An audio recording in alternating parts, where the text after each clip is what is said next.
বন্ধুরা আপনাদের বাড়িতে যদি কন্যা সন্তান থেকে থাকে তাহলে কিন্তু আপনাদের জন্য রয়েছে একটা বিরাট বিরাট বড় একটা খুশির খবর।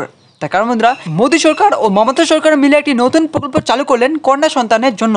যেখানে কিন্তু কন্যা সন্তান জন্মালেই তাদের জন্য একটি নতুন প্রকল্প চালু করা হলো, যেখানে কিন্তু তারা এককালীন 50,000 টাকা পর্যন্ত সরাসরি ব্যাঙ্ক অ্যাকাউন্টে পেয়ে যেতে পারে শুধুমাত্র তাদের শিক্ষার জন্য।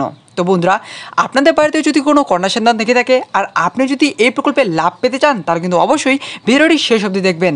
তো চলো বন্ধুরা, দেখে নেওয়া যাক এই প্রকল্পে আপনারা কীভাবে আবেদন করবেন আর কীভাবে কী ডকুমেন্ট লাগবে। তবে বন্ধুরা, সব কিছু জানার ছোট্ট একটা রিকোয়েস্ট, ভিডিওটি এখনো পর্যন্ত লাইক না করলে একটা লাইক করবেন আর অবশ্যই কিন্তু এরকমই লেটেস্ট এবং হেল্পফুল ভিডিওগুলি সবার আগে পেতে আমাদের চ্যানেলটি সাবস্ক্রাইব করে বেল আইকনটা অবশ্যই অল করে রেখে দেবেন। পরিবারে কন্যা সন্তান জন্মালেই পাওয়া যাবে 50,000 টাকা।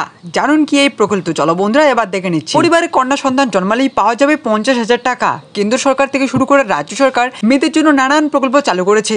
এরকমই একটি প্রকল্প চালু হলো ভাগ্য লক্ষ্মী যোজনা। এই যোজনায় পরিবারে কন্যা সন্তান হলেই পাওয়া যাবে 50,000 টাকা এবং সেই কন্যা সন্তান 21 বছর হলে তার পরিবারকে আরো 2 লক্ষ টাকা পর্যন্ত দেওয়া হবে। তাছাড়াও জন্মের সময় কন্যা সন্তানের মাকে 51,000 টাকা আর্থিক সাহায্য দেওয়া হবে। এই প্রকল্পের নাম হচ্ছে ভাগ্য লক্ষ্মী যোজনা। অর্থনৈতিকভাবে দুর্বল পরিবারগুলো যেন কন্যা সন্তান জন্মদানে উৎসাহিত হয় এবং মেয়েদের উচ্চশিক্ষার ক্ষেত্রে কোনো আর্থিক প্রতিকূলতা না থাকে, এই উদ্দেশ্যে ভাগ্যলক্ষ্মী প্রকল্পটি চালু করা হয়েছে। তো বন্ধুরা, বর্তমানে হয়তো আপনাদের মনে একটাই প্রশ্ন জাগছে যে আমরা কিভাবে এই প্রকল্পে আবেদন করতে পারবো। তো চলো এবার দেখে নিচ্ছি। তবে বন্ধুরা, তার আগে জেনে নিচ্ছি এই প্রকল্পে আবেদন করতে আমরা কি কি সুবিধা পাবো। ভাগ্যলক্ষ্মী যোজনায় পরিবারে একটি কন্যা সন্তান জন্মালে 50,000 টাকা নির্ধারিত করা হয় এবং সেই কন্যা সন্তান বড় হলে অর্থাৎ 21 বছর হলে সেই নির্ধারিত 50,000 টাকা 2 লক্ষ টাকা হয় এবং কন্যা সন্তানের জন্ম সময় তার মাকে 51,000 টাকা দেওয়া হয়। আর এই 51,000 টাকা সরাসরি ব্যাংক অ্যাকাউন্টে স্থানান্তরিত করা হয়। কন্যা সন্তান বড় হওয়ার সাথে ধাপে ধাপে এই যোজনার টাকা দেওয়া হয় যেন কন্যা সন্তানের শিক্ষার ক্ষেত্রে পথে কোনো রকম বাধা সৃষ্টি না হয়। কোনো দুর্ঘটনা জনিত বা স্বাভাবিকভাবে কন্যা সন্তানের মৃত্যু হলে